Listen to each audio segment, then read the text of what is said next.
Bueno, estamos viendo cómo van sumándose los inscriptos, así que gracias a todos por la espera, estamos ya comenzando. Sean todos y todas muy bienvenidos. En el mes de la conmemoración del uso seguro de Internet, les damos la bienvenida a este segundo webinar titulado Violencia y explotación en niñas, niños y adolescentes en el entorno virtual, desafíos y oportunidades en la región. Conforme se van desarrollando herramientas y plataformas que habilitan el contacto entre las personas y la generación también y libre intercambio de contenidos, se abre un escenario en el que los explotadores tienen más posibilidades de tener contacto cada vez con más niños, niñas y adolescentes. Esto crea las condiciones para una explotación tanto en línea como fuera de ella con mayor regularidad. En este encuentro, expertos en esta temática específica dialogarán sobre la problemática, así como sobre herramientas para su prevención. También entre los participantes del día de hoy nos acompaña la directora general del Instituto Interamericano del Niño, Niña y Adolescente, María Julia Garcete, a quien la saludamos.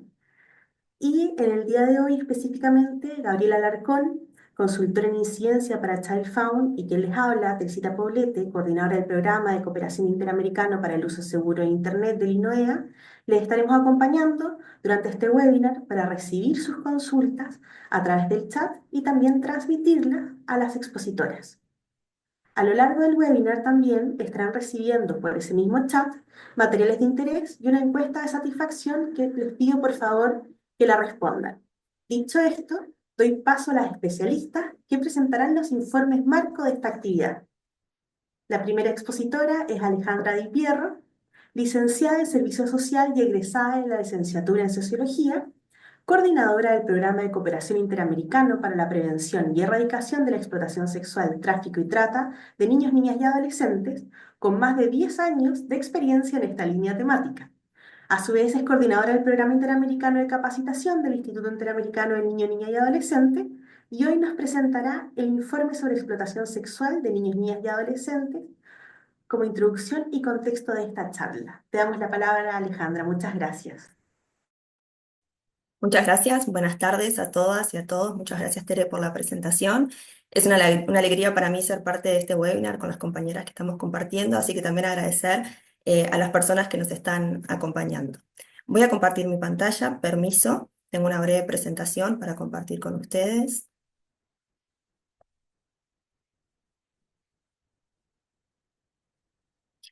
Bueno, como decía Teresita, el objetivo de mi exposición es presentarles los principales hallazgos de un informe que hicimos el año pasado sobre el abordaje de la explotación sexual de niñas, niños y adolescentes en los estados de la región y particularmente los hallazgos que tienen que ver con la explotación sexual en el entorno digital, que es el tema que nos convoca y que además conmemoramos en este mes del uso seguro de Internet.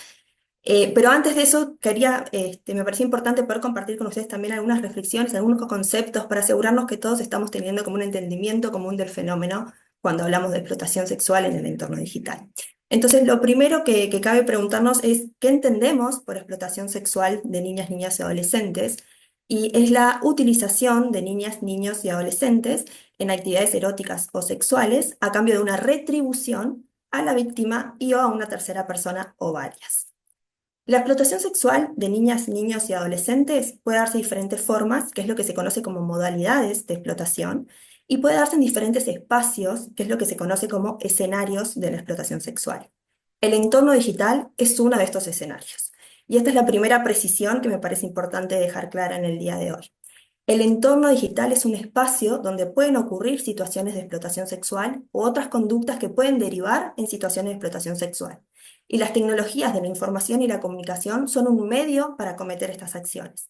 Pero cuando hablamos de explotación sexual en el entorno digital, no estamos hablando de una modalidad particular o de un tipo de abuso y explotación particular, sino las modalidades tradicionales que ocurren en este espacio. ¿Por qué el entorno digital es un espacio de riesgo para la explotación sexual de niñas, niños y adolescentes? Aquí algunas ideas, como decía Tere, porque los explotadores tienen más posibilidades de tener más contacto con más niñas, niños y adolescentes y desde edades más tempranas, a diferencia de lo que ocurre offline, porque los explotadores tienen también más posibilidades de comunicarse entre sí, porque tienen la posibilidad de ocultar su identidad y de acceder con mayor facilidad a información sobre las posibles víctimas, ambos elementos que facilitan la captación de víctimas para la explotación sexual, porque los agresores en el entorno digital también pueden aumentar de manera exponencial respecto a una misma víctima e incluso simultáneamente, con lo que permitan las tecnologías de la información, porque también para quienes interactuamos en el entorno y para las potenciales víctimas suele haber una sensación de que hay un menor impacto o consecuencia de lo que ocurre en el entorno virtual respecto a nuestras propias vidas, nuestros propios cuerpos. Entonces eso nos habilita a acciones que de repente nos ponen en riesgo. Y finalmente, porque con la inclusión del entorno digital y las tecnologías de información en todos los ámbitos de nuestra vida y en todo el tiempo de nuestra vida, ya no hay lugar seguro. Si este espacio implica riesgos, constantemente estamos en riesgo, entonces la importancia de la prevención y la sensibilización sobre esta temática. ¿Qué sucede concretamente en el entorno digital en relación a la explotación sexual? Hoy por hoy es prácticamente imposible pensar en alguna situación que no tenga alguna conexión con las tecnologías de la información y la comunicación. En general, todas las situaciones están facilitadas o conectadas en algún punto del proceso con estas tecnologías.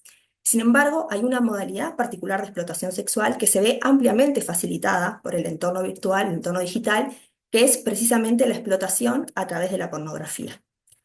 Sin dudas, las tecnologías de la información y la comunicación facilitan todas las actividades que tienen que ver con el delito de pornografía, esto es, la producción de material con contenido de abuso sexual infantil, la distribución, la divulgación, el ofrecimiento, la venta, la adquisición, el almacenamiento, el consumo y también la transmisión en vivo de situaciones de abuso y explotación sexual. Y también las tecnologías de la información y la comunicación permiten crear de manera digital y virtual materiales incluso de niños no reales. Y este es el desafío, gran desafío que están enfrentando los países en este momento.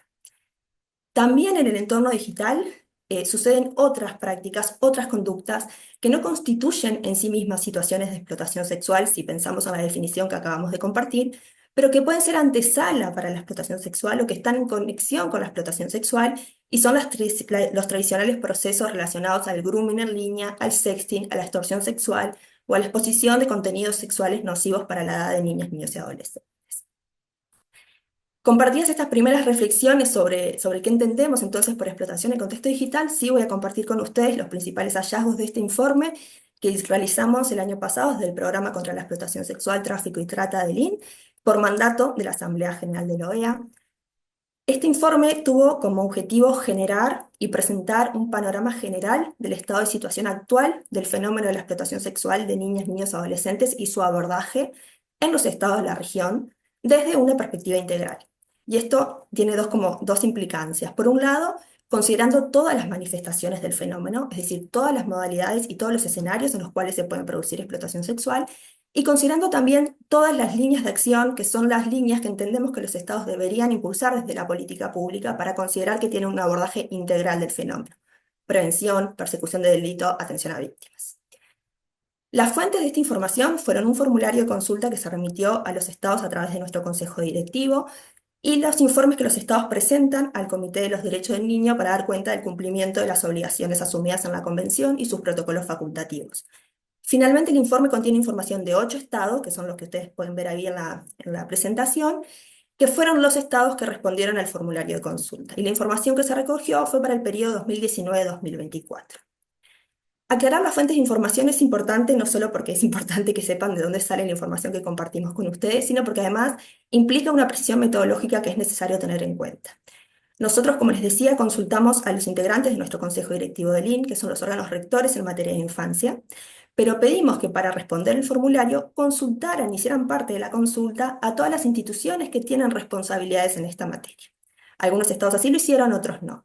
¿Cuál es la consecuencia metodológica que esto tiene? Que la respuesta, la información que recibimos, puede estar limitada a los conocimientos de las personas y las instituciones que dieron respuesta, pudiendo existir otra información que no fue recabada en este informe, pero que existe y que es parte, bueno, de la acción del Estado también en esta materia. Uno de los principales hallazgos cuando pensamos cuál es el estado de situación actual del fenómeno de la explotación sexual en términos generales fue justamente la prevalencia del entorno digital como escenario para la explotación sexual de niñas, niños y adolescentes. ¿Y cómo se manifiesta el fenómeno de la explotación sexual en este escenario? Para los casos de los países que compartieron algunos datos específicos sobre este escenario, podemos también identificar algunas tendencias comunes.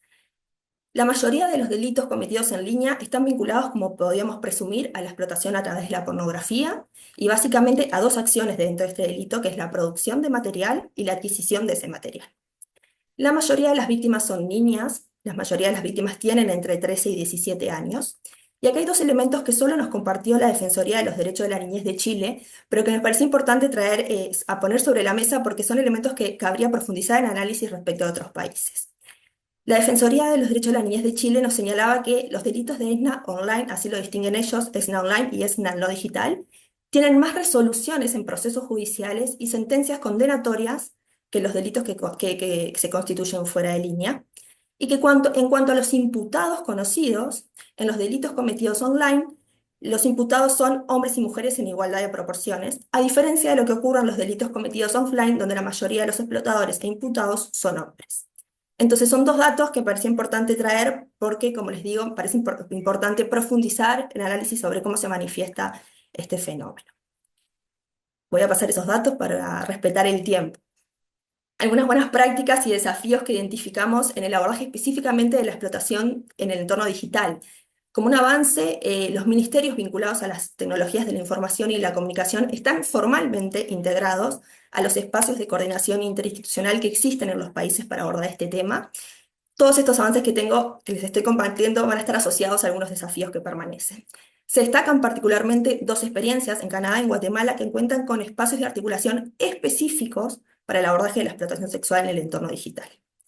En materia de prevención, se destacan las campañas de sensibilización que buscan generar conciencia sobre los riesgos de niñas, niñas y adolescentes en línea y ofrecer algunas herramientas para su prevención y para su protección. Campañas que están dirigidas a niñas, niños y adolescentes, a madres y padres, a educadores y otros adultos de referencia. Con respecto a lo que sucedía 10 años atrás, existe un avance en dirigir estas campañas a niñas, niños y adolescentes, porque 10 años atrás estas campañas estaban dirigidas únicamente a los adultos, siendo que son los niños, niñas y adolescentes quienes también interactúan y son los que están en riesgo en el entorno digital. Entonces, que se los incorpore ahora como destinatarios de las acciones es un avance, pero también tiene asociado un desafío.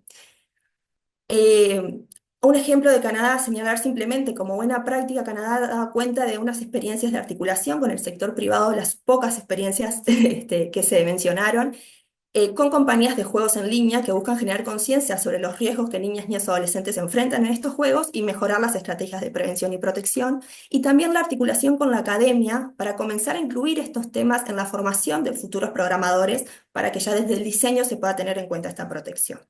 Finalmente, como otro avance, se reconoce que en los códigos penales de los países de la región se castiga en general la utilización de medios electrónicos para la comisión de delitos sexuales, particularmente el contacto con fines sexuales, a veces tipificado como grooming, o el ofrecimiento de actividades sexuales con niñas, niños y adolescentes. Pero, como les decía, esto tiene asociados grandes desafíos. Si bien están integrados formalmente, el rol del sector público y privado de las tecnologías de la información y la comunicación todavía sigue siendo un debe. Las referencias al rol del sector privado en el abordaje de este tema son muy escasas y cuando están presentes están más asociadas a la responsabilidad social empresarial y no a su reconocimiento como garantes de derecho. Entonces, en este contexto se vuelve muy importante fortalecer este rol. Y estoy un poco acotada con el tiempo, así que simplemente también la reflexión sobre la participación. Como les decía, es un avance que algunas de las campañas de sensibilización estén dirigidas a niñas, niños y adolescentes. Sin embargo, todavía no se incluye la participación de niñas, niñas y adolescentes en el pensamiento sobre el fenómeno, en cómo se expresa y en la necesidad de incluirlos en pensar estrategias para prevenir y para proteger sus derechos en este entorno. Y sobre esto va a versar el webinar de la semana que viene, así que va a estar bueno para compartir esa información. Yo las invito y los invito a acceder al informe completo, a poder profundizar estos datos y los otros que contiene, y bueno, y quedo a disposición. Muchas gracias por el espacio y por la escucha. Muchísimas gracias, Alejandra. Y les comento que a través de su presentación en el chat se ha estado compartiendo el link para que puedan descargar este informe. Ahora le damos la palabra a Grace Vázquez, que viene por parte de Child Fund International. Grace es socióloga con estudios de posgrado en políticas públicas de niñez y adolescencia, desarrollo social y derechos humanos. Grace tiene más de 25 años de experiencia en la protección de derechos de niñas, niños y adolescentes, jóvenes y mujeres en organizaciones sociales no gubernamentales, agencias de cooperación internacional y en la gestión pública. Actualmente se desempeña como especialista en incidencia y protección de la niñez en Child Fund y participa activamente en diversas coaliciones para incidir en la construcción de normativas y políticas públicas de infancia en organismos públicos. Bienvenida, Grace, te damos la palabra. Muchísimas gracias, Teresita. Un gusto saludarles a todas y todos y de los presentes en este espacio. Para Child Fund International es muy importante el poder compartir información que pueda sensibilizar, ¿no es cierto? Y que nos pueda hacer tomar conciencia de la necesidad que tenemos de trabajar articuladamente entre los países para poder hacer frente a esta situación tan grave de violencia digital que están enfrentando niñas, niños y adolescentes. Un saludo también desde Cristina Barrera, directora regional de Child Fund International y de todo el equipo técnico. Para entrar en materia, me gustaría solamente comentar que Child Fund es parte de la alianza de 11 organizaciones centradas en temas de infancia que trabaja en 60 países de Asia, África y América. Y lo que buscamos es que niños, niñas, adolescentes y sus familias generen las conexiones y también todos los espacios significativos para que puedan alcanzar su máximo potencial. En ese sentido, hemos estado trabajando en el levantamiento de información que pueda dar cuenta de la situación que viven millones de niños alrededor del mundo y también en nuestros países. Y hoy voy a contar sobre toda la experiencia que tenemos de Ecuador de levantamiento de información que ilustra además lo que está viviéndose en otros estados. Hemos compartido esta información también con México, con Bolivia, con Brasil. Em, ¿Qué es lo que nos parece muy importante destacar de los estudios que tenemos? Primero es interesante em, indicarles que si bien niños, niñas y adolescentes no necesariamente cuentan con acceso a una computadora, a veces solo 2 de cada 3 niños no tienen acceso o tienen un acceso muy remoto. El 70% cuentan con acceso a Internet a través, por ejemplo, de los celulares, smartphones de sus padres o de sus compañeros, ¿no? Y entonces eso quiere decir que están exponencialmente expuestos, ¿no es cierto?, a todas las ventajas de las tecnologías de la información y comunicación, pero también a todos los riesgos que, como muy bien Alejandra ya los mencionó. ¿Qué pasa con los niños y niñas de 5 a 9 años, por ejemplo? Nos decían que usan el Internet y redes sociales para la búsqueda de personajes famosos, cosas divertidas y videojuegos. Y el 11,8% nos señaló que encuentran en Internet temas de acción, delitos y persecuciones policiales, ¿no? Eso es lo que están buscando.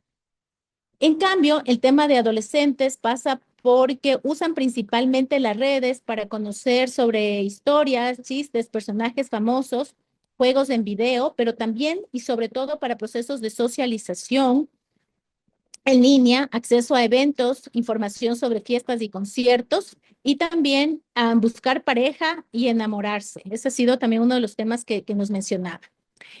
Yo creo que esto, por supuesto, abre muchas posibilidades, ¿no? Sin embargo, cuando les preguntamos sobre los temas de amenazas, ¿qué nos decían los niños y niñas? 3 de cada 10 niños, niñas, adolescentes de más de 10 años han sentido formas de intimidación, amenaza o agresión a través de las redes sociales. 2 de cada 10 adolescentes descubrieron que las personas con quienes interactuaban por redes sociales tenían identidades falsas.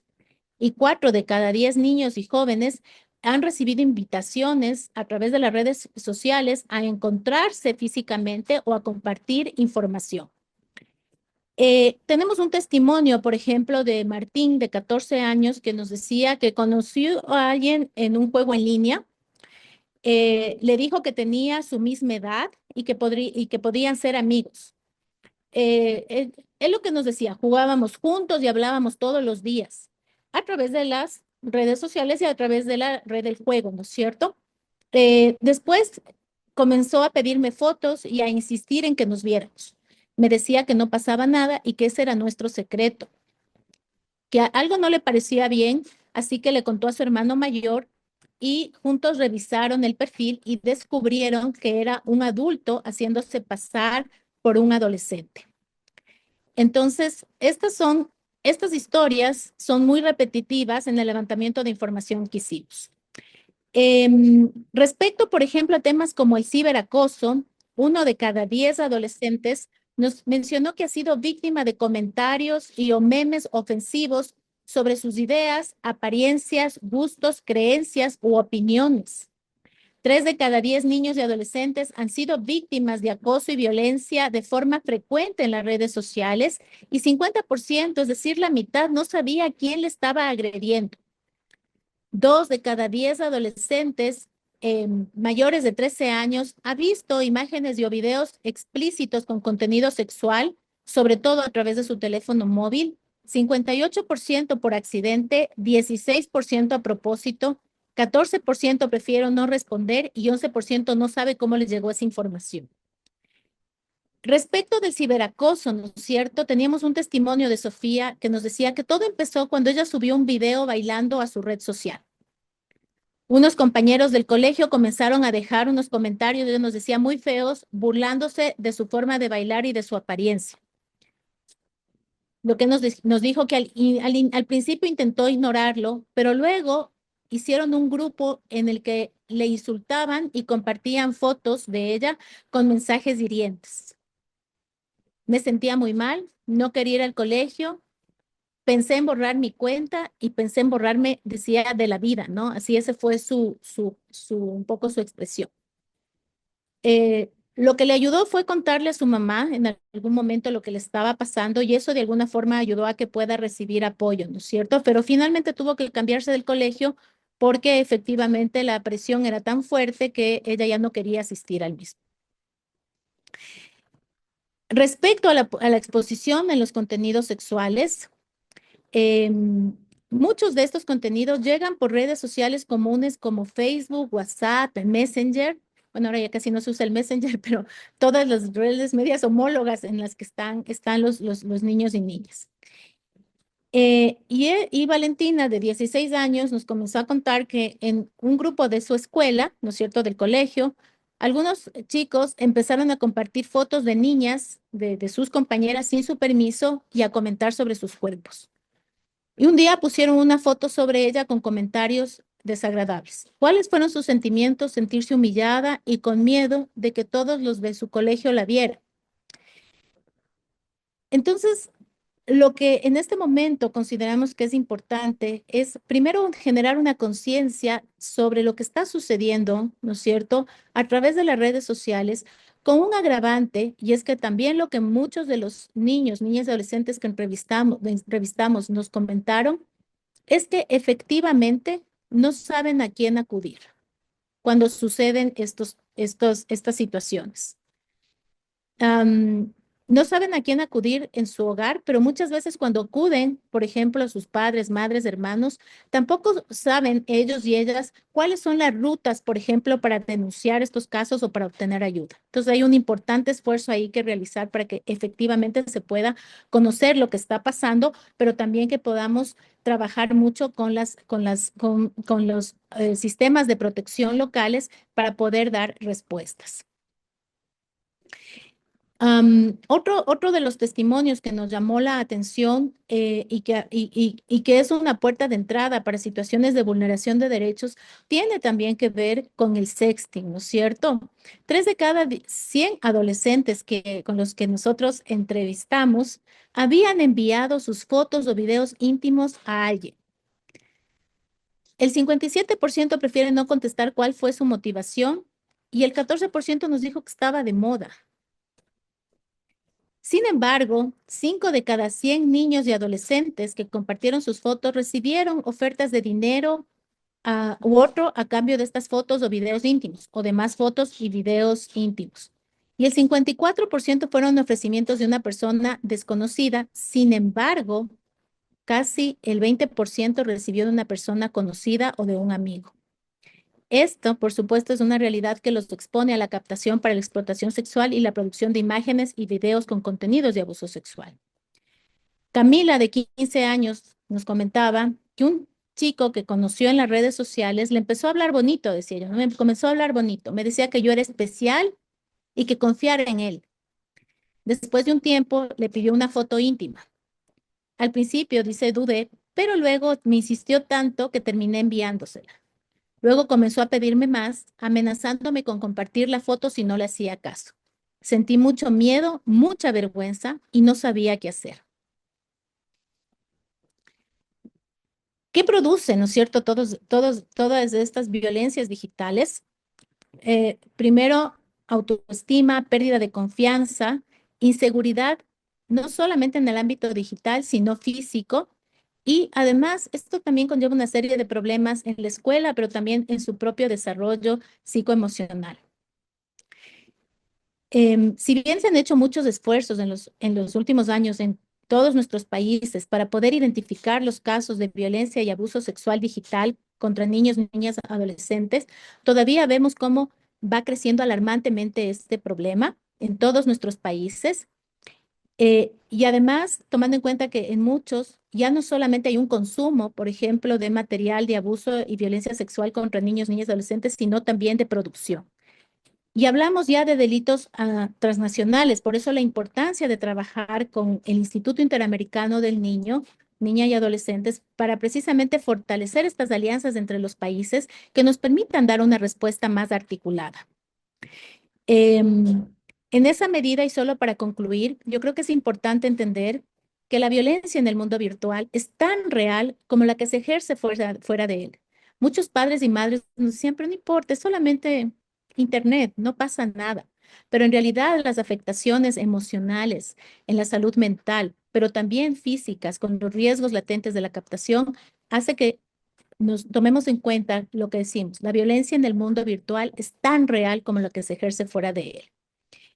Los niños, niñas, sobre todo de menores de 12 años, son particularmente vulnerables a la violencia y esta tiene un componente de género muy importante, siendo las niñas y las adolescentes que se encuentran más expuestas a violencia sexual en las redes sociales. Es importante indicar también que existe un alto nivel de subregistro. No todas las personas víctimas de violencia denuncian por distintas razones: temor a represalias, estigma, revictimización, falta de confianza en el sistema de administración y justicia o no conocer cómo hacerlo o a quién acudir cuando suceden estos casos.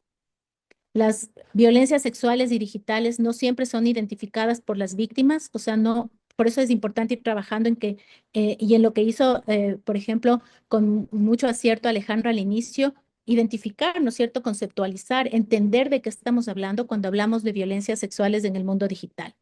Es importante trabajar en el conocimiento de los riesgos, en el desarrollo de herramientas de autocuidado y en las rutas de protección.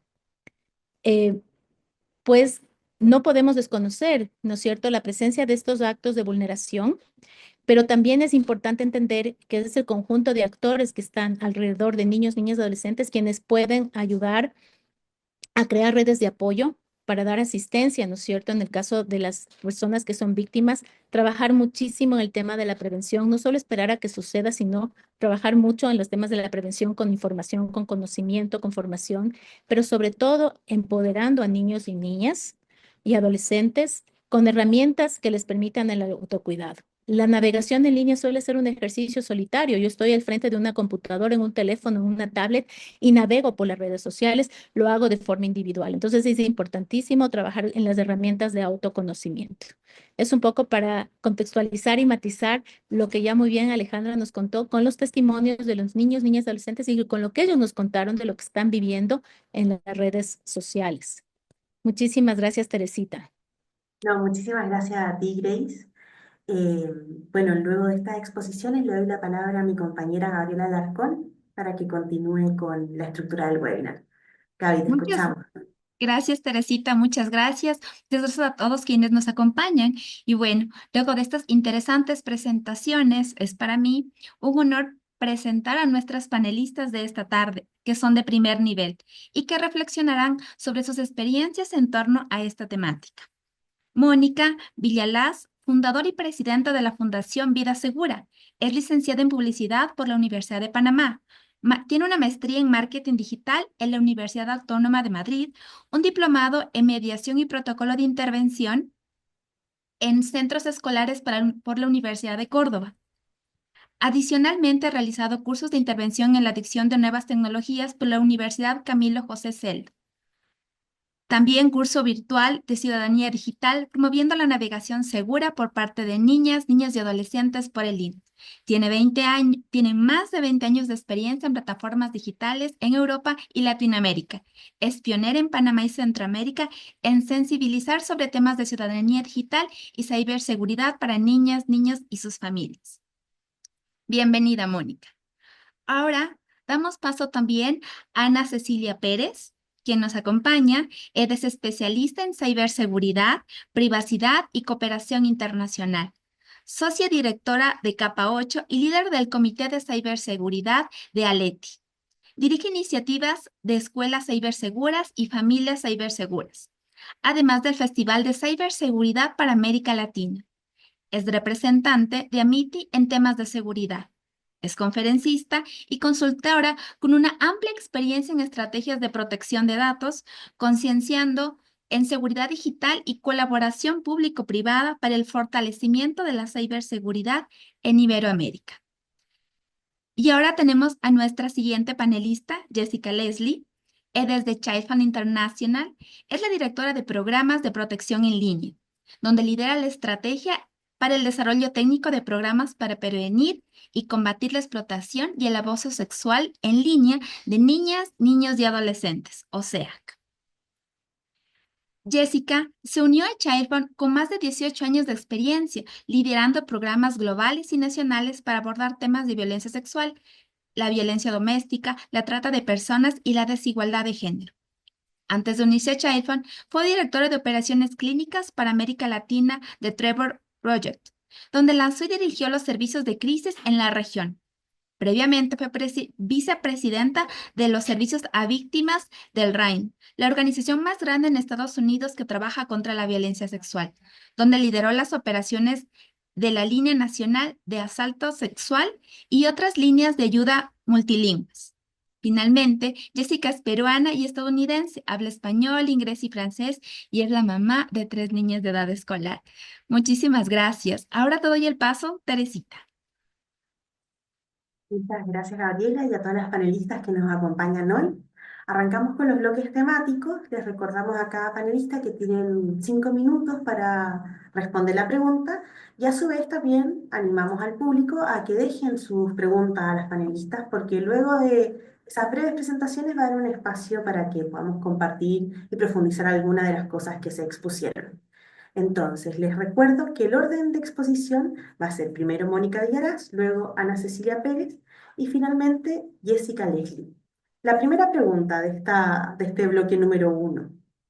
¿Cuáles son las principales dinámicas de la violencia y explotación en Internet en la región y cómo influyen las tecnologías digitales? Les doy la palabra primero a Mónica, como acordamos, luego Cecilia y luego Leslie. Muchas gracias.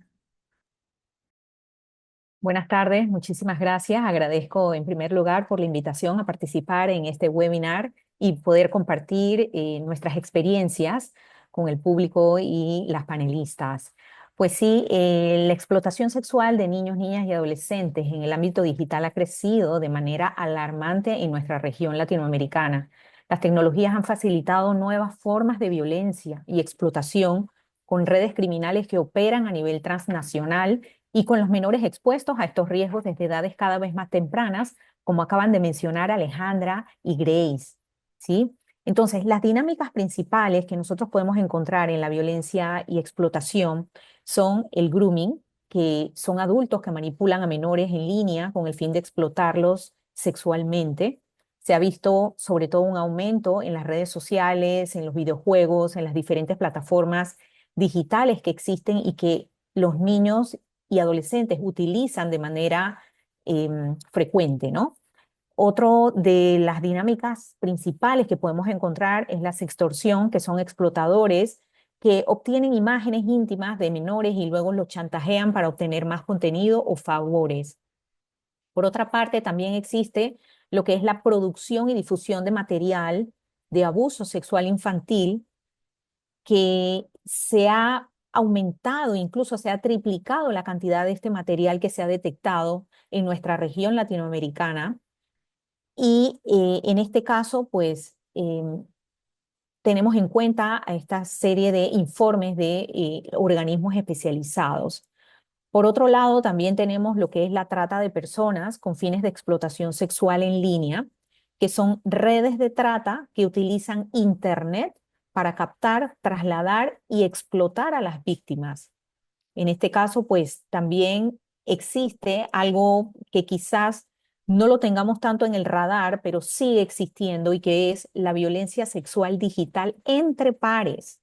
Hay que tener en cuenta que ahora, desde edades cada vez más tempranas, se tiene acceso a Internet y por lo tanto, si no se tiene una guía o un acompañamiento, ese menor de edad puede compartir imágenes íntimas sin consentimiento, lo que a su vez genera esas consecuencias psicológicas, sociales, mentales, psicoemocionales. Entonces, ¿cómo influye toda esta tecnología digital em, en todo este espectro de lo que es la explotación? En este caso, pues vemos aquí que el acceso a Internet desde edades cada vez más tempranas, sin una guía o un acompañamiento, hace que los niños y adolescentes estén más expuestos. Por otra parte, el uso de redes sociales, donde existe ese anonimato, donde se pueden crear pues perfiles totalmente falsos o suplantar la identidad de otros, dificulta rastrear a esos agresores que pueden estar cometiendo esta serie de delitos. En este caso, pues también podemos mencionar que los algoritmos que utilizan las diferentes plataformas digitales, las redes sociales, priorizan lo que es la viralización del contenido. En este caso, si es un contenido de abuso, puede difundirse de manera rápida sin un control efectivo que se tenga desde la propia red social o la plataforma digital. Ahora, además, contamos desde hace un tiempo a esta parte, estamos contando con lo que es el desarrollo de la inteligencia artificial y la masificación que ha llegado pues prácticamente para quedarse. Y con esta inteligencia artificial, todo el tema de los deepfakes, puede crear imágenes falsas que pueden poner a los menores de edad en riesgo y en situaciones inapropiadas sin su consentimiento, como ya hemos visto que ha sucedido en otras latitudes, en otros países, ¿no? Entonces, ¿qué nos lleva a esto? Pues que la explotación sexual de niños, niñas, adolescentes en el ámbito digital es una problemática urgente que va en aumento. La respuesta, pues, a estos aspectos, a estos riesgos, a estos espacios debe ser de manera integral, combinado, pues, justamente con regulación, educación, desarrollo de herramientas tecnológicas y una mayor cooperación internacional, como ya mencionaban en los diferentes informes y estudios que estos delitos pues ocurren de manera transnacional, por lo tanto es necesario que se aborden de manera pues a través de los estados transnacional. Muchas gracias.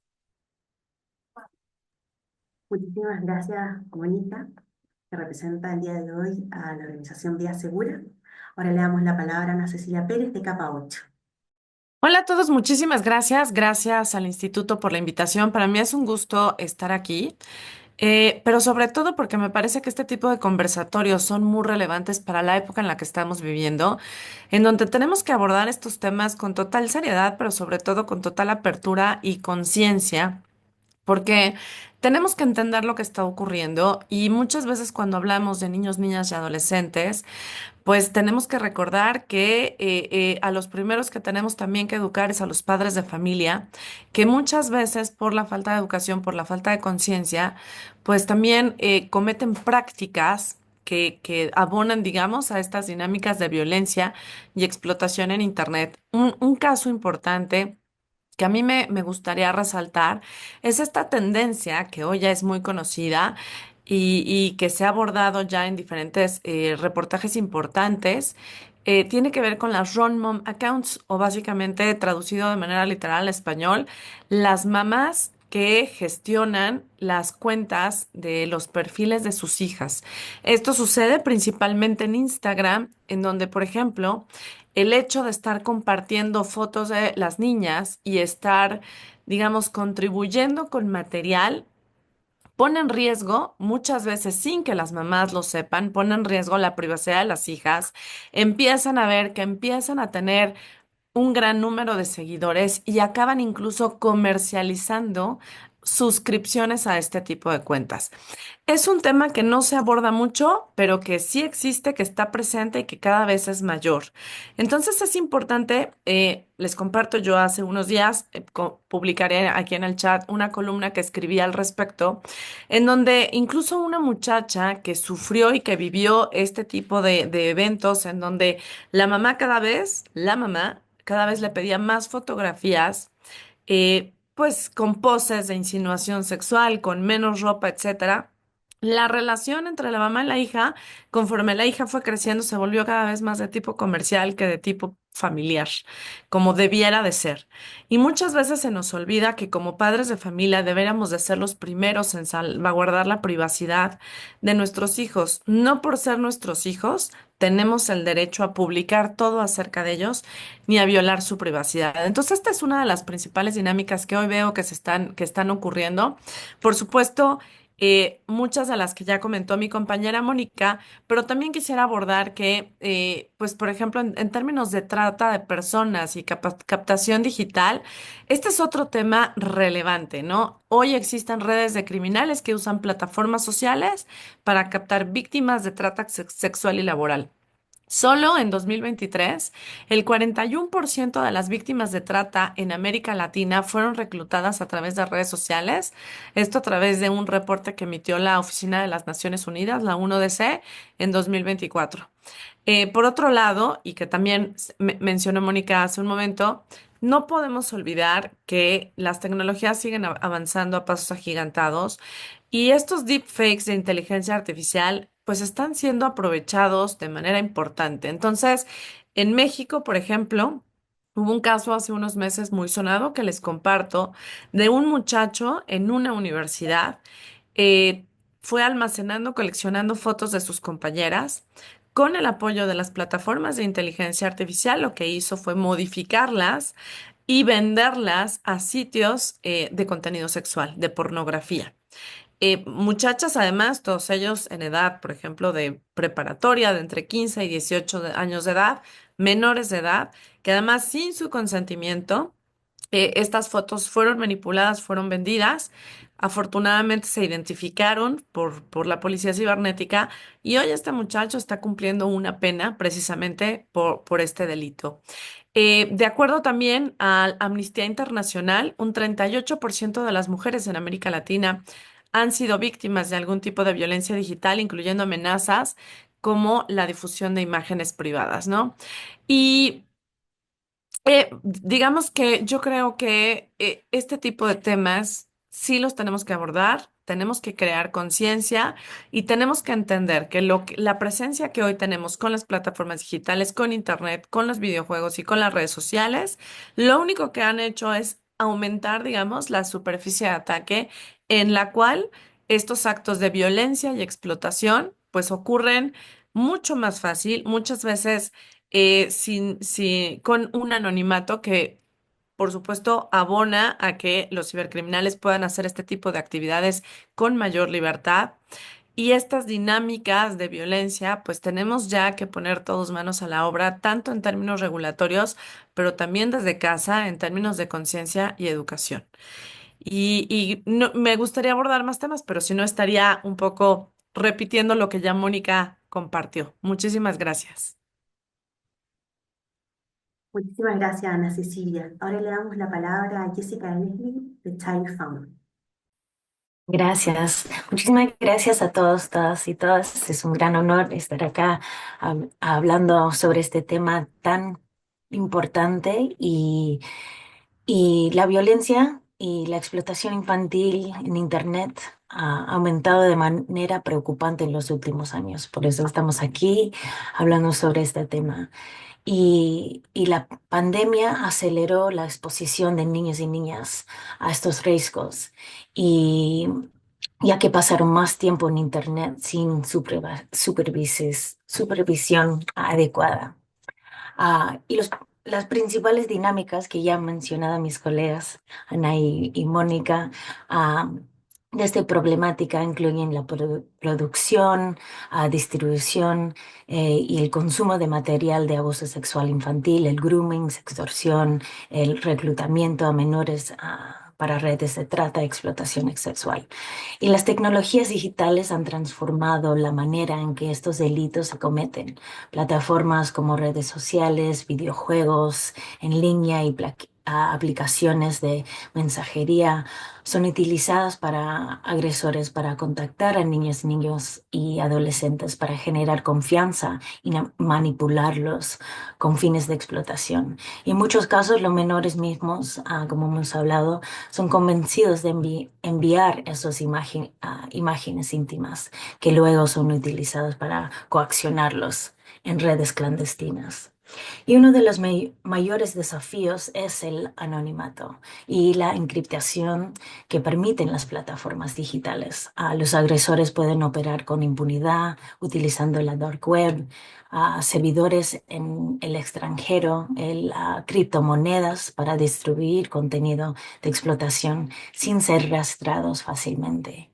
Además, la facilidad de compartir material en línea ha generado un aumento en la demanda y el consumo de contenido de abuso infantil, lo que incentiva la producción de nuevo material y la captación de más víctimas. Y otro desafío también grande es que los niños pueden ser explotados sexualmente en línea por sus propios compañeros a través de sexting coercitivo o la difusión no consentida de imágenes íntimas para obtener más material, dinero o favores. Esta explotación es especialmente peligrosa porque es la viralidad de Internet que puede hacer que el daño sea instantáneo y difícil de revertir, generando humillación, aislamiento y en casos más graves puede crear ideación suicida o el suicidio. La complejidad radica que los agresores no pueden percibir la gravedad de sus acciones debido a la normalización de estas prácticas, la falta de supervisión adulta y la ambigüedad de las dinámicas de poder entre pares. Para abordar esta crisis, también como han hablado mis colegas Ana y Mónica, es fundamental que los gobiernos de la región refuercen sus marcos legales y adopten tecnologías avanzadas para detectar, eliminar contenido de explotación infantil en línea. También las plataformas digitales tienen una gran responsabilidad en la prevención de estos delitos.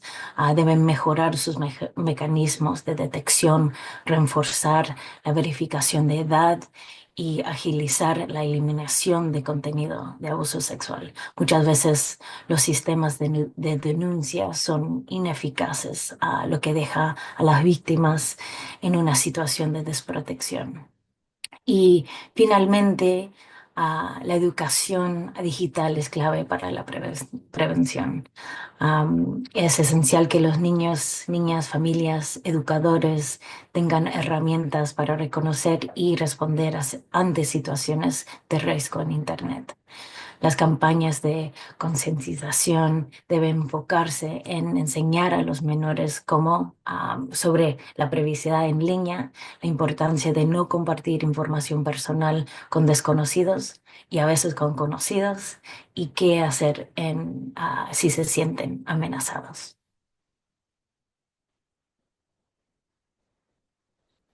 Muchísimas gracias, Jessica. Y también aprovechamos de agradecer la muy buena participación que estamos teniendo por parte del público. Hemos recibido muchísimas preguntas. Vamos a arrancar con algunas que son un poco más generales para que tanto Mónica, Ana Cecilia como Jessica puedan tomar la palabra y explayarse brevemente con sus comentarios y reflexiones de manera general también. Entonces, les voy a leer las tres preguntas más generales que recibimos y si nos da el tiempo, entramos en algunas más detalladas y puntuales. Estas preguntas tienen que ver con, primero, cómo reconocer un perfil falso en la red de Facebook, qué tipo de recomendaciones o consejos tienen para las familias para evitar que sigan brindando datos a posibles depredadores o agresores, y si conocen de la existencia de experiencias con la participación de niños, niñas y adolescentes en estas estrategias de prevención que comentaban. Les recuerdo que este bloque tiene una duración de 10 minutos, así que tomen la palabra y las escuchamos. Hola, hola. Bueno, respondiendo a las preguntas de cómo se puede, creo que la primera pregunta era cómo se puede identificar un perfil falso en Facebook o cualquier red social, entiendo. Bueno, en primer lugar, lo primero que hay que identificar es ver la interacción que pueda tener ese perfil en línea, si tiene suficientes o muchos seguidores, cómo han sido las publicaciones que realiza, sobre todo hacer una revisión del perfil, si es sospechoso el perfil o mirar justamente la foto, buscarlo de pronto en herramientas, buscadores, en Google, se puede identificar también si tiene un bajo número de amigos o seguidores, todo el tema de si son publicaciones irrelevantes o copiadas. Entonces, en realidad, son algunas em, herramientas que podemos identificar de manera sencilla si un perfil es real o falso. Em, la otra pregunta, perdona. Teresita. Perdón.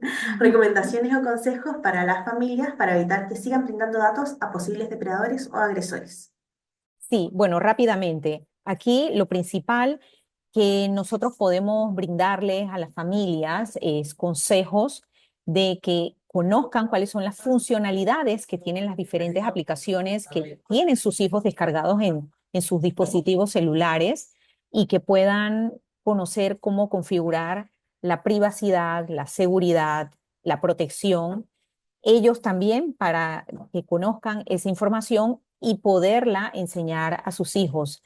Definitivamente que la crianza de nuestros hijos, pues no es que la conozcamos y nos volvamos ahora de manera tecnológicos, sin embargo, siempre hay que mantener algunos temas principales, como pueden ser esas funcionalidades que tienen las diferentes aplicaciones que tienen descargadas sus hijos en el celular. Eso es lo que puedo avanzar con esto. Muchas gracias.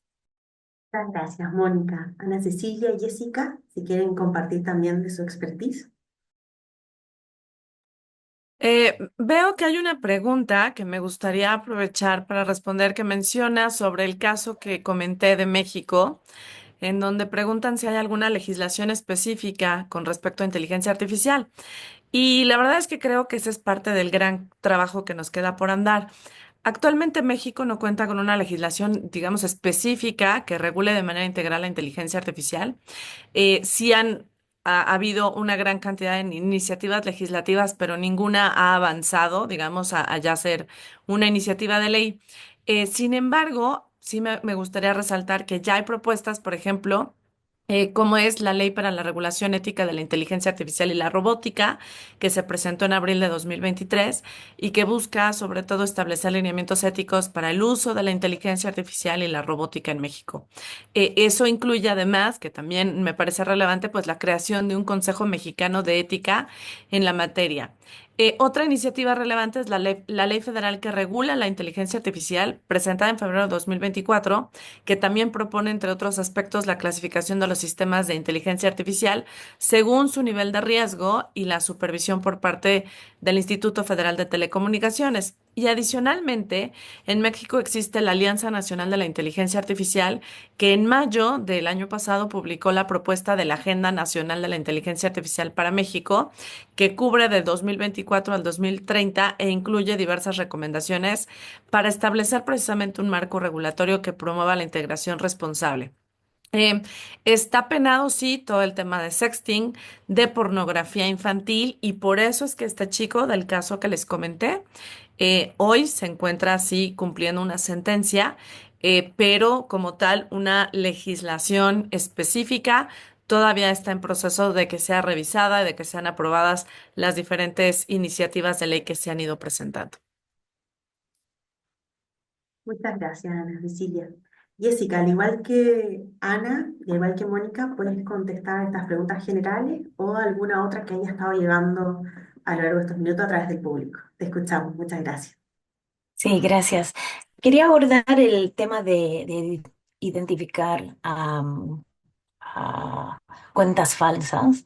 Y creo que es más importante, en lugar de enfocarnos en cuentas falsas, es más la actividad sospechosa que deberíamos enfocarnos. Por ejemplo, los niños que juegan en el juego Roblox.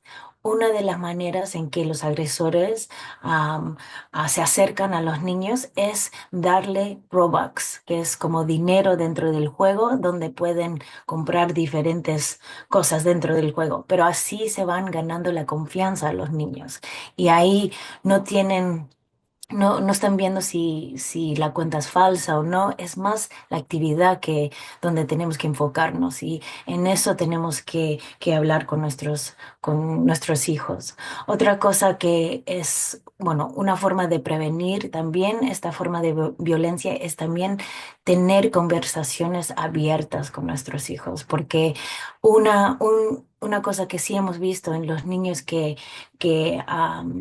se han suicidado, por ejemplo, antes de la situación no tenían ideación suicida, no se sentían aislados. Lo que no tenían en esos casos fueron adultos seguros o padres con quien podían hablar, porque algo había pasado y no sabían qué hacer.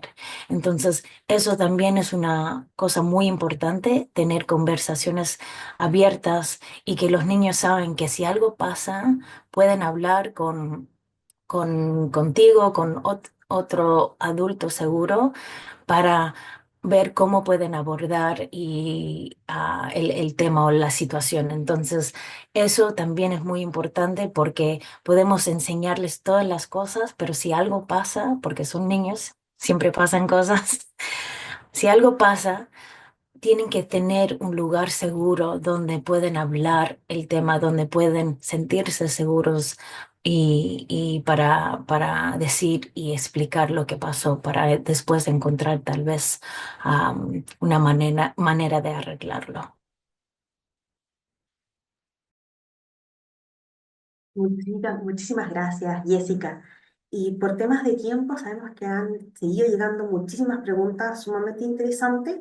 Algunas quizás se respondan ahora que arrancamos el bloque 2 de exposiciones temáticas.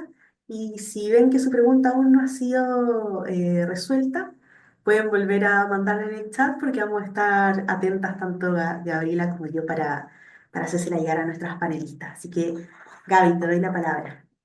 Gracias, Teresita. Y bueno, antes de continuar, quisiera agradecer a todos los participantes. Tenemos casi más de 420 participantes. Agradecemos por todo el interés, por todas las preguntas.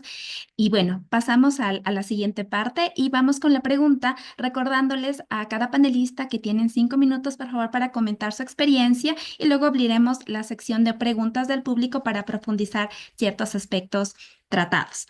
Vamos con Mónica. Luego Ana Cecilia y luego Jessica. La pregunta es, ¿qué herramientas y estrategias han demostrado ser efectivas en la prevención de la violencia y explotación en Internet? Te escuchamos, Mónica. Sí, muchas gracias por la pregunta. Pues definitivamente que la prevención de la ESNA en el ámbito digital requiere un compromiso multisectorial, es una corresponsabilidad que se tiene que involucrar pues desde los gobiernos, el sector privado, las empresas de telefonía, de proveedores de internet, sociedad civil, educadores, familias y sobre todo involucrar a los propios afectados, que en este caso son los niños, niñas y adolescentes. Para que esto sea posible y es vital pues contar con estrategias que hemos considerado que van a 3 niveles y que son educación, regulación y tecnología. En este caso, en cuanto a la educación digital, tenemos que ver la educación orientada a la tríada y que viene siendo lo que es los niños, niñas, adolescentes, las familias o los cuidadores y también a los educadores. Forma la tríada completa. Entonces, ¿cómo podemos abordar este tema con la niñez y adolescencia? En este caso, pues con programas que se aborden desde la escuela de alfabetización y ciudadanía digital, que enseñen a los niños y adolescentes sobre su privacidad, sobre cómo protegerse de los riesgos que hay en Internet, a dejar una huella digital positiva y sobre todo en este caso, fomentar ese pensamiento crítico que no solamente se da desde el ámbito educativo, sino que más bien se da también desde casa. En el caso de los cuidadores, una formación en crianza digital, que ellos puedan acompañar a los niños y adolescentes, a sus hijos, en el uso de las tecnologías como herramientas y enseñarles también a utilizar herramientas como control parental y como mencionaba anteriormente Jessica, que la comunicación abierta, afectiva, asertiva, que genere esa confianza es también vital para que los chicos puedan tener esa confianza con nosotros si algo les ocurre cuando están en línea. Por otra parte, la capacitación a los educadores que puedan identificar señales de riesgo y actuar de manera adecuada, o sea, crear de pronto en las escuelas esos espacios de mediación y para que no ocurran estos riesgos entre pares y puedan identificar también los que no ocurren entre ellos. Por otra parte, el segundo aspecto es la legislación y la regulación. Panamá no cuenta con una legislación exclusivamente para estos temas a nivel digital. Sin embargo, hay avances significativos que podemos ver, por ejemplo, en proyectos de ley que en parte, en algunos de sus artículos, incluye la tipificación del delito del grooming. Y por otra parte, obviamente, si se incluye esa tipificación, también la penalización en estos aspectos. También tenemos la ley de ciberdelitos que se genera una cooperación internacional o transnacional donde podemos ver estos aspectos. Sin embargo, esta ley ha sido vetada en parte por el presidente y estamos esperando la sanción para que esta ley se promulgue y podamos seguir avanzando en nuestro país.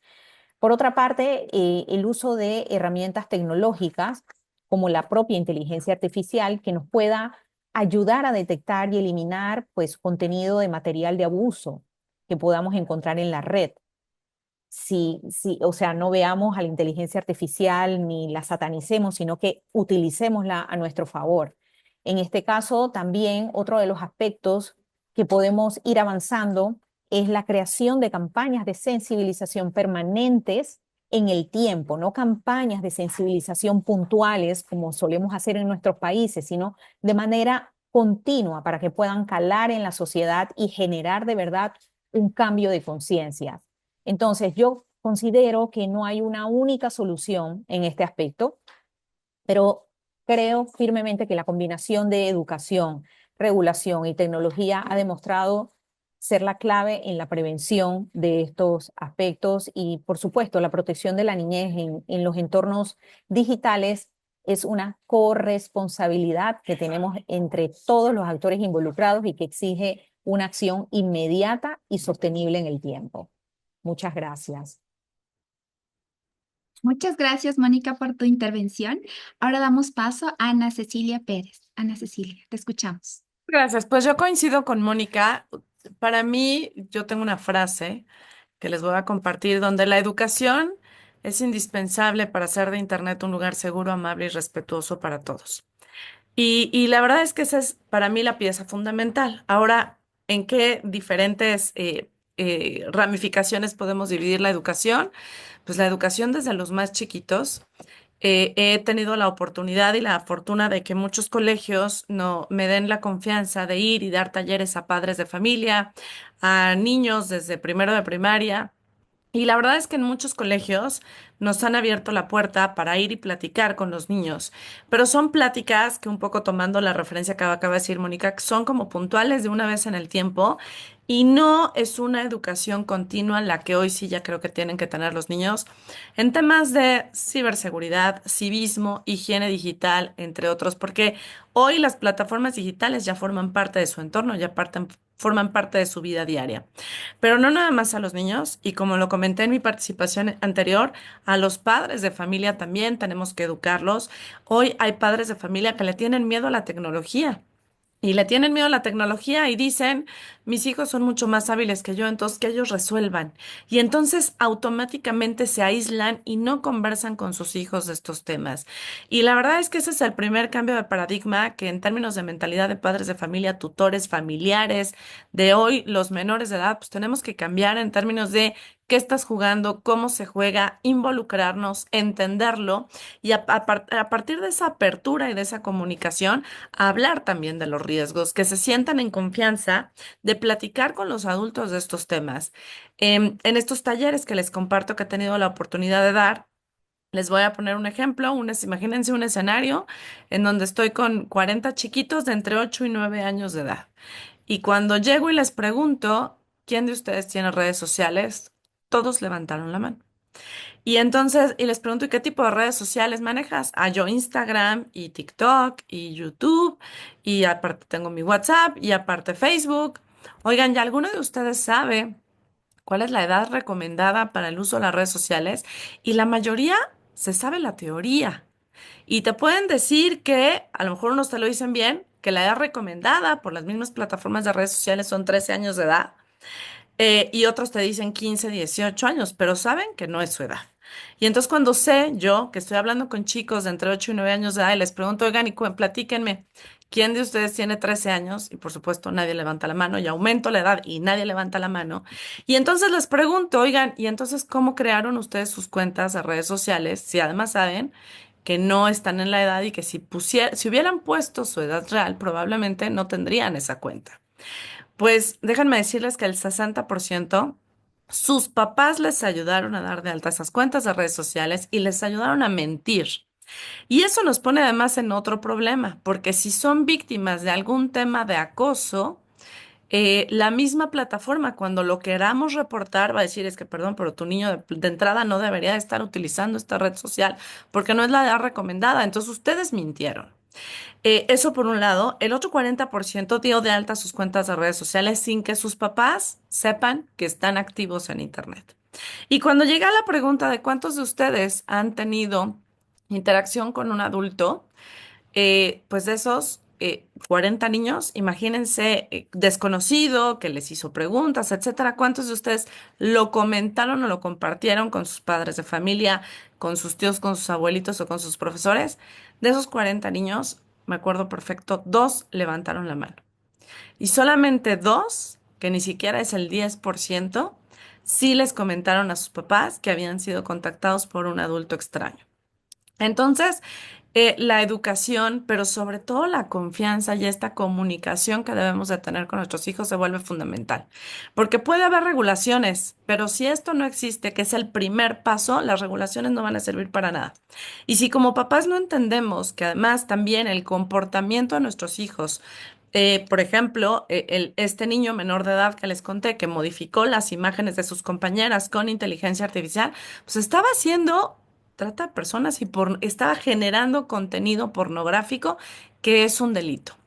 Y un delito que es penalizable con menores de edad, pero también hacia los tutores, porque pues se supone que debiéramos de ser los primeros de estar vigilando y educando al niño. Entonces, aquí nuevamente, pues el tema de la educación viene siendo un tema, me parece muy relevante, pero también la comunicación. Y voy a cerrar mi participación para no extenderme demasiado, solamente abordando el hecho de que la educación es importante, por supuesto, educarlos tanto en identificar actividades que los pongan en riesgo, pero también identificar aquellas actividades que ellos mismos puedan cometer un delito pensando que es una actividad inocente, que en realidad no lo es, y que muchos de estos sí ya están tipificados. Y me parece que esos son los desafíos importantes. Y finalmente, el hecho de que las plataformas de redes sociales recomienden 13 años de edad no es para todos. La Organización Mundial de la Salud e incluso muchos países ya están prohibiendo el uso de redes sociales hasta los 16 o 17 años de edad. Cuando a mí me preguntan ¿cuál es la edad recomendada? Yo siempre digo, como papás, en función del involucramiento que hemos tenido con nuestros hijos y el relacionamiento que tenemos con ellos, debiéramos de saber cuál es la madurez emocional de nuestros hijos. Y en función de esa madurez emocional, entonces, y con los criterios que sepamos que tienen con respecto a identificar aquello positivo de lo negativo y que no se van a traumar porque ante cualquier publicación van a estar desesperados por ver qué comentarios recibieron y cuántos likes recibieron. Esa madurez emocional es la que nos va a saber definir en qué momento es el momento ideal para acompañar como adultos a nuestros hijos en su incorporación a las redes sociales, porque de que las van a usar, las van a usar. Nosotros moderemos y guiemos el momento adecuado para que lo utilicen sin que después se vean afectados en términos de su estabilidad emocional, que puede llegar a temas de depresión y hasta temas de pensamientos suicidas. Gracias. Muchísimas gracias, Ana Cecilia, por todos tus comentarios. Ahora damos paso a Jessica Leslie, perdón, te escuchamos. Gracias. Sí, gracias. Y completamente de acuerdo con Mónica y Ana, las herramientas sí tienen que incluir medidas tecnológicas, marcos legales, educación digital y cooperación entre los sectores. Y también la educación digital es una de las estrategias más efectivas para prevenir la violencia y la explotación en línea. Uno de los programas en Child Fund que hemos implementado globalmente, que ha demostrado ser efectivo en la prevención del abuso y la explotación en línea, se llama Swipe Safe. Este año lo vamos a implementar en Ecuador y Brasil. Y algunos de los componentes claves de este programa es la capacitación de seguridad digital, no solo para niños, niñas y adolescentes, pero sus padres también. Tiene que ser todos en la comunidad porque no podemos dejar que esta responsabilidad solo se queda con los niños. Y estas capacitaciones se enfoquen en sobre cómo identificar amenazas en línea como el grooming, la extorsión, la difusión de no consentida de imágenes y el acoso cibernético. También la participación no solo de familias, pero educadores también. Involucrar padres, madres, docentes en el proceso de aprendizaje, proporcionándoles herramientas para guiar y proteger a los menores en entornos digitales. Y la forma en que lo hacemos es con simulaciones de aprendizaje basados en la experiencia. Utilizamos actividades prácticas como simulaciones de chats en redes sociales para enseñar a los jóvenes cómo reconocer comportamientos sospechosos y cómo reaccionar de una forma segura. También lo que tratamos de hacer es crear entornos seguros para apoyar a las escuelas y comunidades en el desarrollo de políticas de seguridad digital, asegurando que existen protocolos claros y para responder a casos de violencia en línea. Y también tenemos una énfasis en el empoderamiento infantil, a diferencia de enfoque basados solo en restricciones. SwipeSafe promueve la autonomía y el pensamiento crítico de los niños, enseñándoles a navegar el Internet de manera segura sin limitar su acceso a la tecnología. Eso también es importante porque no siempre podemos ver lo que está pasando y los niños también tienen que tener las herramientas de cómo navegar el Internet de forma segura. Y bueno, los resultados han demostrado que el programa mejora significativamente la capacidad de los niños y adolescentes para reconocer riesgos en línea, fortalece la confianza de los padres y contribuye a la creación de comunidades más seguras en el ámbito digital. Entonces, eso es uno de los programas donde hemos visto mucho éxito en prevenir la violencia. Muchísimas gracias, Jessica. Ahora recuerden, la parte que corresponde es que podamos revisar las preguntas que nos han hecho nuestra audiencia y en función de eso poder responder. Son muchas preguntas, pero vamos a escoger una de ellas y me gustaría mucho que sí los puedan todas responder en su momento. Hay una que nos indica lo siguiente. Vamos a comenzar por Mónica, si te parece. Mónica, ¿crees que la restricción, es decir, la prohibición del uso del celular, sea la solución? Para nada. aquí lo ideal no es prohibir, sino restringir. ¿Por qué? Justamente por el hecho de que no, la tecnología, las redes sociales, las diferentes plataformas digitales son un canal de comunicación de nuestros niños y adolescentes. Tenemos que entender que ya los tiempos han cambiado, ya los tiempos no son los que quizás donde cuando nos criamos o cuando crecimos nosotros, que ya somos adultos, ellos han crecido o han nacido en esta época digital, en esta era digital, con lo cual es importante que nosotros creemos espacios libres de tecnología, creemos límites en nuestros hogares para no prohibir, porque al final del día, si prohibimos, vamos a querer más eso que me están prohibiendo y vamos a querer utilizarlo de manera más frecuente, de manera más asidua, quedarme más tiempo utilizándolo y no es la idea. Entonces, aquí lo vital es poder restringir el tiempo de uso. Hay que entender, por ejemplo, una plataforma, si mi hijo utiliza un Roblox, por ejemplo, uno de los juegos de Roblox, quiere jugarlo, eh, tengo que ver, por ejemplo, cuánto tarda o demora una partida en ese juego de Roblox que está jugando y poder entender así y decirle, bueno, mira, vas a tener un espacio para jugar una sola partida en este juego. No estoy prohibiendo, pero sí estoy restringiendo su uso. Así que considero que esa debe ser la parte vital para poder abordar estos temas y sobre todo generar esos espacios libres de tecnología en casa, para poder generar también esa confianza con nuestros hijos, esa comunicación abierta, asertiva. Es necesario poder entablar y vernos las caras y no establecer ese contacto a través de las plataformas digitales. Creo que pude responder la pregunta. Sí, Gracias. Mónica, muchísimas gracias. No sé, Ana Cecilia, si quieres compartirnos algo más respecto a esa consulta. Nada más agregaría, estoy de acuerdo con lo que comenta Mónica, pero por ejemplo, he visto casos en donde muchos padres de familia a muy pequeña edad están cediendo en el uso en la asignación de teléfonos celulares más por presión que por de verdad una necesidad. Porque el resto de mis compañeritos lo trae y quiero el último modelo y quiero que traiga, ¿no? Me parece que nada más habría que cuidar eso, el balance. Al final, un teléfono celular, su uso es para estar comunicado con alguien más. Entonces, si a lo mejor el niño, pues no tiene la facilidad de que ver a sus papás durante el día, se mueve o se transporta, se traslada solo, y entonces, pues sí es necesario. Pero cuando el niño en realidad no tiene un motivo específico, y a partir de los 6 años le estamos dando un celular, me parece que tampoco es la opción.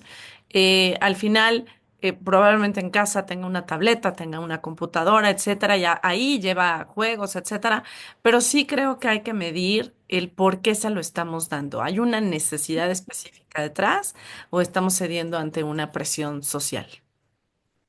Muchísimas gracias, Ana Cecilia. Cuéntanos, Jessica, ¿tienes algo más que acotar? Bueno, creo que ya hemos dicho casi todo.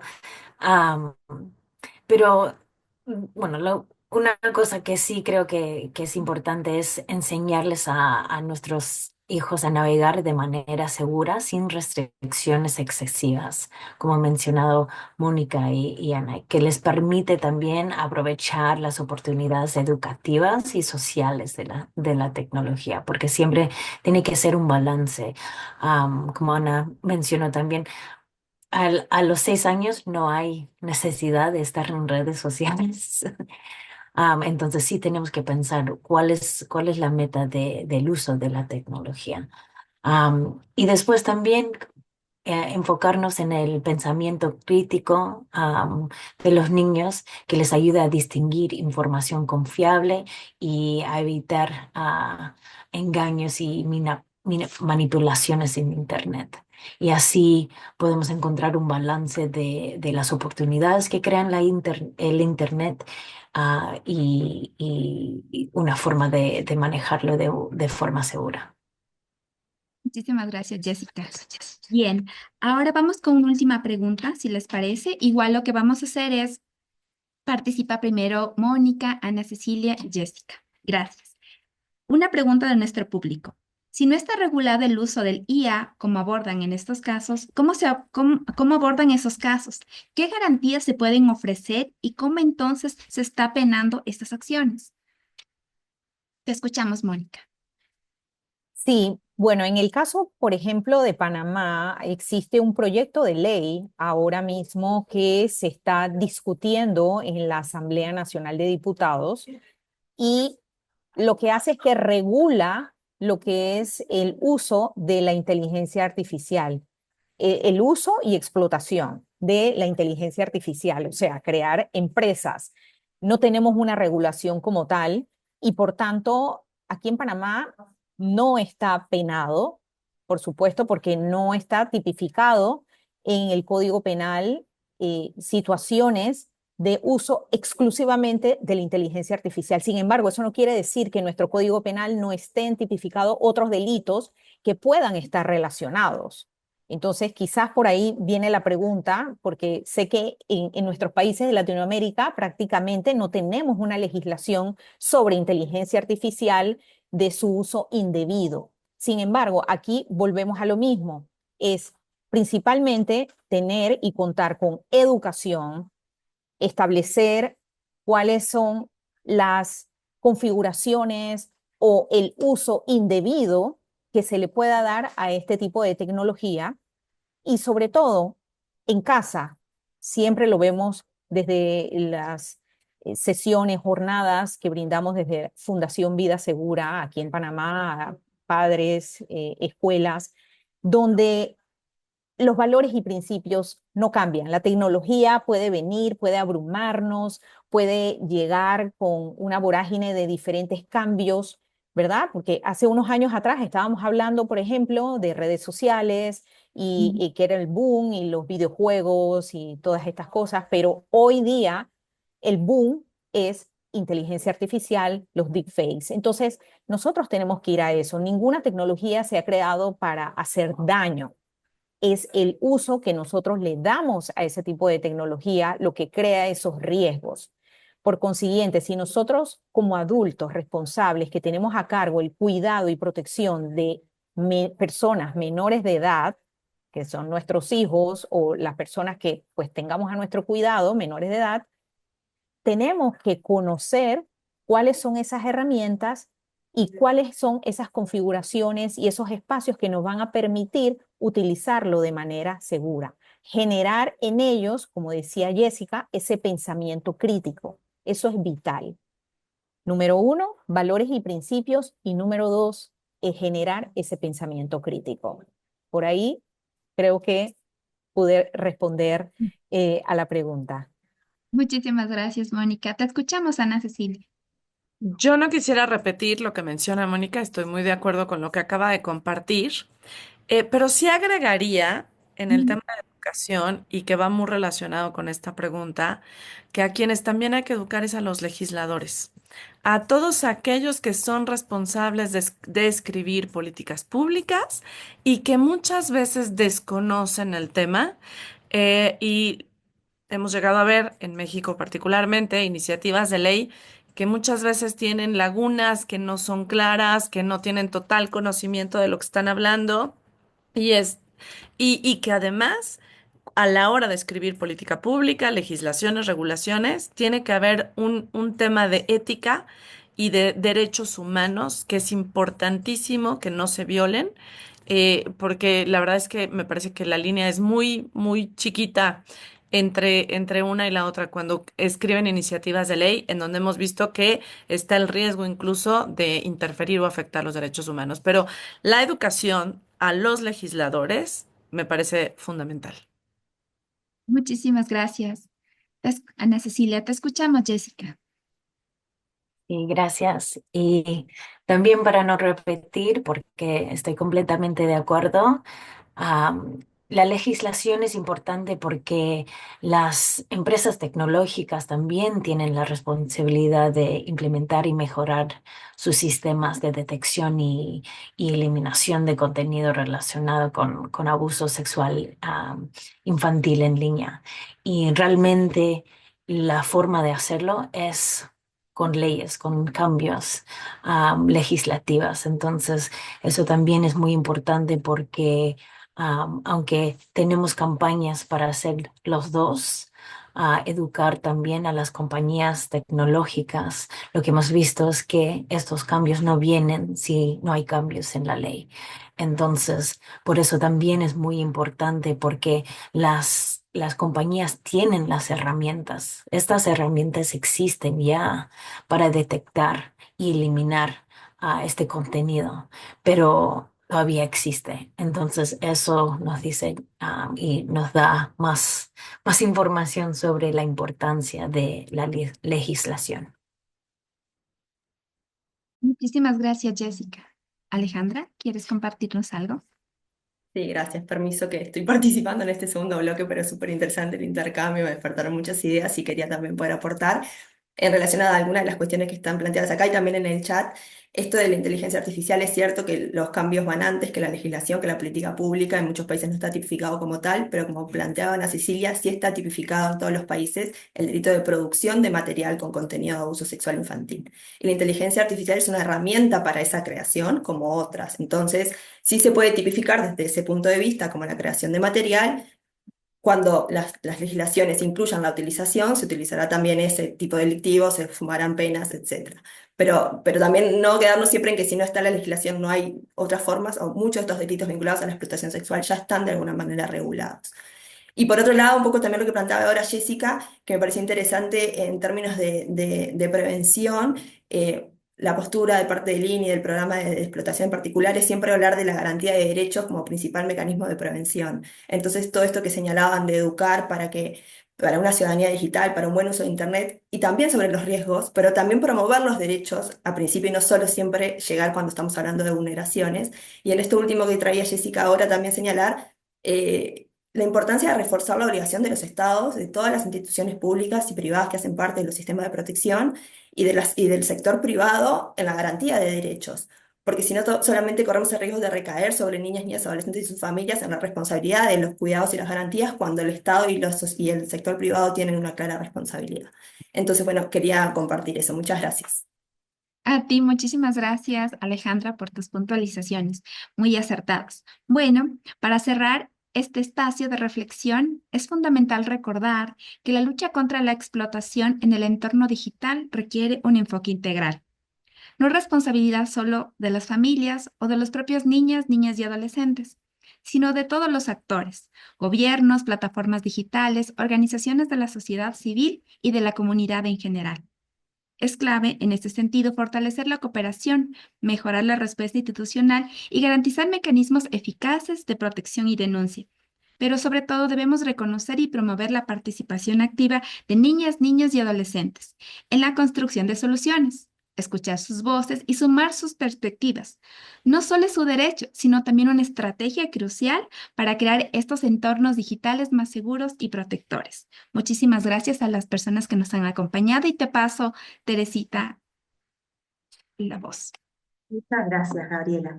Bueno, también para ir cerrando, comentarles que para quienes deseen acceder a más información, hemos estado compartiendo una serie de documentos a lo largo de este evento. También está la encuesta de satisfacción en la que hemos recibido muchos comentarios que, al igual que las preguntas que no alcanzamos a responder hoy, nos van a servir de insumo para futuros encuentros.